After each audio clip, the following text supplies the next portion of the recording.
люблю осень, даже самую позднюю, но не ту, которую любят все. Я люблю не морозные, красные, почти от утра до вечера ветреные дни. Я люблю теплые, серые, тихие, пожалуй, дождливые дни.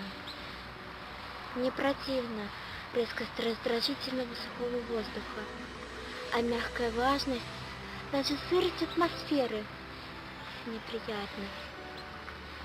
А дождя же, разумеется, не проливного. Всегда можно защититься недопомогаемым платьем, зонтиком, ветвями куста или дерева.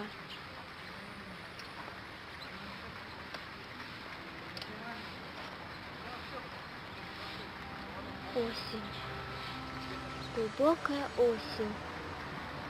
Серое небо, низкие, тяжелые, влажные облака. Голые и прозрачные становятся сады, рощи и леса. Все видно насквозь, самый глухой, древесной чаще, куда летом не проникал глаз человеческий. Старые деревья давно облетели, и только молодые, отдельные березки еще сохраняют свои увядшие желтоватые листья, блистающие золотом, когда тронуты в косые лучи невысокого осеннего солнца. Ярко выступает сквозь красноватую сеть березовых ветвей вечно зеленые, как будто помолодевшие ели и сосны, освеженные холодным воздухом, мелкими, как пар, дождями и влажными ночными туманами.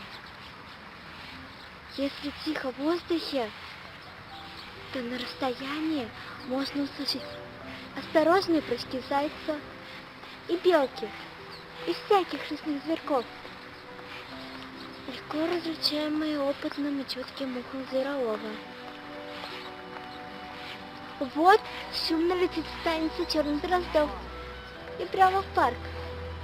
Одни рассадятся по деревьям, а другие спустятся на землю и распрыгаются во все стороны. Хорошо поют не все, а вероятно старые. Иные только взвизгивают, но общий хор очень приятен. В реках, озерах и прудах, имеющие глинистое, особенно песчаное дно, вода посветлела и стала прозрачной, как стекло. Но реки и речки, припруженные, текущие медленно, получают губовато-зеленый, неприятный, как будто мутный цвет.